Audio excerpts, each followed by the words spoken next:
So obviously you guys have done really well in a very short period of time, and a lot of people will say the coaching market is saturated. What's your opinion of that? I don't agree. I think there is a niche for everyone, and you've just got to play on your own experiences and your own background. I think for me, I've gone into the busy professional ICA woman because I was a really busy person and still managed to get in the best shape of my life last year. Like we said, we was coaching, personal training, policing shifts, early days, nights. And ultimately my stance is when someone says they're too busy to get in shape or too busy to get fit and healthy, you don't want it enough. Like, you're not too busy. The way you work around that is making time. You either have excuses or you can have progress, and they don't go hand in hand. So for me, I think playing on your own background, that's your leverage, because it's your story that you can then help other people with. So if I can manage busy schedules around lots of other things going on, I want to help other busy women be in that position as well, because I think ultimately, when you're busy as well, if you're running a business, if you're in a high sort of power position, you are the face of either another company or your company. So if you don't look like you respect yourself, how can you ask anyone else to respect you?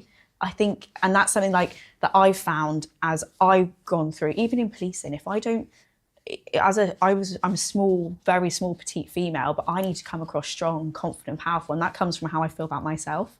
So with me training hard, with me feeling good, looking good, and feeling confident, a woman, that then helped me in my policing career to be authoritative and be confident, and then be confident enough to help other women be confident. Yeah, so sort of putting yourself first as well, making sure you're looking after yourself, you're in shape all year round, and just showing that you're actually putting the work in. Because your niche is similar as well. I don't think it is saturated at all. It's what you put in and the type of people that you're going to, because you naturally attract a certain type of person. I think that usually does come from your story. Yeah, as well. You need to play on your story a lot to attract certain people in and be different and offer a different service. How can you make your service different than others?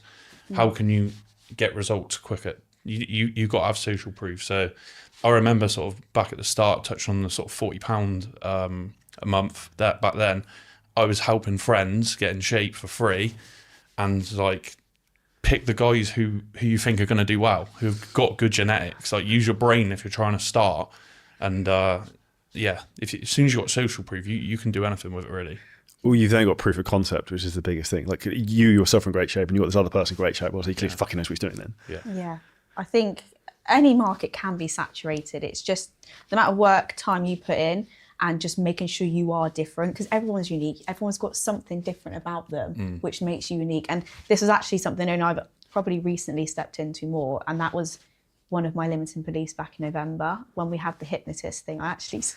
I regrettably spoke up and said my biggest fear was that maybe I'm not like unique enough, but actually everyone is, and you just have to let that go, that fear go. And if you are starting out as an online coach or in something, to make sure you are going to stand out, you need to think about your personal journey, what you've done, and realistically, that fear of me maybe thinking I'm not unique enough, that's just the fear of what other people think, and people don't actually care what you're doing. You just need to focus on what you're doing and just like experiment with your personality, experiment with what makes you stand out. Yeah. Talk to the camera more. Posting every day was a big thing for us. Yeah. That was one of the key movers, I think, just posting every day. And like, there might have been some days where it would be like time to post and be like, shit, what we doing, what we're going to post, and we kind of do it together.